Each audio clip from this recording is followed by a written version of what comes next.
Right, Mark, a week before the Tour de France, I understand you're really happy with your form. Can you just talk to me a little bit about how the season's gone and how you've kind of arrived at what you consider to be your top form a week before the Tour? Simply put, no problems. You know, touch wood, be alright for the next week. But if you look at a bad start to my season, 2010, the health issues and then crashes throughout 2010, especially in the Tour de Suisse a couple weeks before. Took 70% of me back off. It's not the ideal preparation, you know, this year, been okay. And I haven't had to suffer through the races because I started good, I could prepare slowly throughout the season. And I haven't had to suffer through the races at the end. I've been able to kind of use them to work towards the Tour de France. So you build the resilience and you can afford to lose weight. And that's what I've done, you know. It's a difficult Tour de France this year. Last year did have a lot of flat finishes. This year's not so flat, the finishes, so I've had to adapt a little bit. And same like 2009, going pretty skinny and yeah, I'll take a little bit sharp myself from the top end, but you know, I'll hopefully have more energy for the sprint. So. The last bunch sprint you did was second week of May. That's sort of 6 weeks between that and the Tour. Does that concern you at all? Don't really train me sprint. I do it in the winter, but in the summer I don't normally have to. You know, it's not about. I know I'm fast. I know if my team delivers me perfect, I'll always come out top.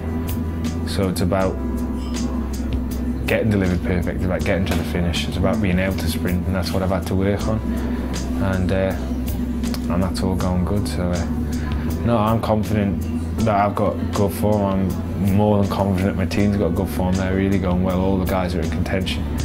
And yeah, hopefully we can ride well and win some stages. It's been a really hard programme this year, especially not just the races you've done, but the courses, the way they've turned out, probably even harder than you expected when you first came up with your programme. With hindsight, maybe would you have done a couple more flatter races to maybe get a few more wins in the bag? Absolutely not. No. I've made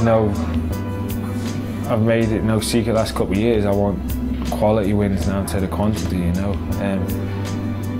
I think there's a famous saying that I said, it was taken out of context last year about André Greipel. It was a completely different sentence, not about André, and the person who did it put it with André. But I said last year, I had an interview about André. I'll get this straight now, listen, all he is, listen. I got across about André, obviously I said some shit. Then I got asked a different question. Well, you haven't had as many wins. And I said, if I want to win shit small races, I'll go to shit small races. That journalist put the two together and said I was saying about André. I didn't. But I did say that quote, and it is. If I want to win, so some, like the haters will still accuse me of being shit now anyway, starting stuff. And they'll try and get, you know how it is, you know how this cycling world is.